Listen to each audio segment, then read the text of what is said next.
I just signed a request to Congress for critical security, economic, and humanitarian assistance to help Ukraine continue to counter Putin's aggression and at a very pivotal moment. We need this bill to support Ukraine in this fight for freedom, and our NATO allies, our EU partners, they're going to pay their fair share of the cost as well, but we have to do this. We have to do our part as well, leading the alliance. The cost of this fight is not cheap, but caving to aggression is going to be more costly if we allow it to happen. We either back Ukrainian people as they defend their country, or we stand by as the Russians continue their atrocities and aggression in Ukraine. Every day the Ukrainians pay for the price, and the price they pay is with their lives for this fight. It's critical this funding gets approved and approved as quickly as possible. You know, long before Russia launched its brutal invasion, I made clear how the United States would respond. Predicted they would invade, and they surely did. We said we'd not send U.S. troops to fight Russian troops in Ukraine, but we would provide robust military assistance and try to unify the Western world against Russia's aggression. I said I would impose powerful sanctions on Russia, and that we destroy this myth that somehow they could continue to move without the rest of the world acting.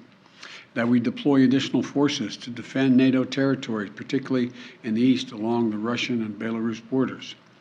That's exactly what we said we would do, and we did. We're not attacking Russia. We're helping Ukraine defend itself against Russian aggression. And just as Putin chose to launch this brutal invasion, he could make the choice to end this brutal invasion.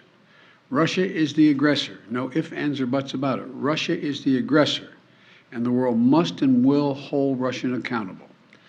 Russia's continued assault is yielding immense human cost. We've seen them leave behind horrifying evidence of their atrocities and war crimes in the areas they try to control. And as long as the assaults and atrocities continue, we're going to continue to supply military assistance. And I might note parenthetically, you know, there's a dinner this weekend, Celebrate the Press. Think of what the American press has done, the courage it's taken to stay in these war zones, the courage it's taken to report every single day.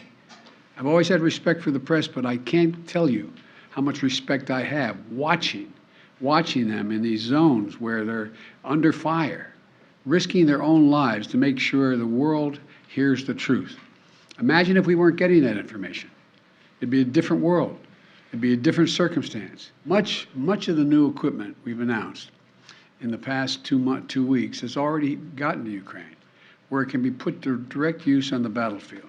However, we've almost exhausted what we call, the fancy phrase, the drawdown authority that Congress authorized for Ukraine in a bipartisan spending bill last month. Basically, we're out of money. And so that's why today, in order to sustain Ukraine as it continues to fight, I'm sending Congress a supplemental budget request. It's going to keep weapons and ammunition flowing without interruption to the brave Ukrainian fighters and continue delivering economic and humanitarian assistance to the Ukrainian people. This so-called supplemental funding addresses the needs of the Ukrainian military during the critical weeks and months ahead.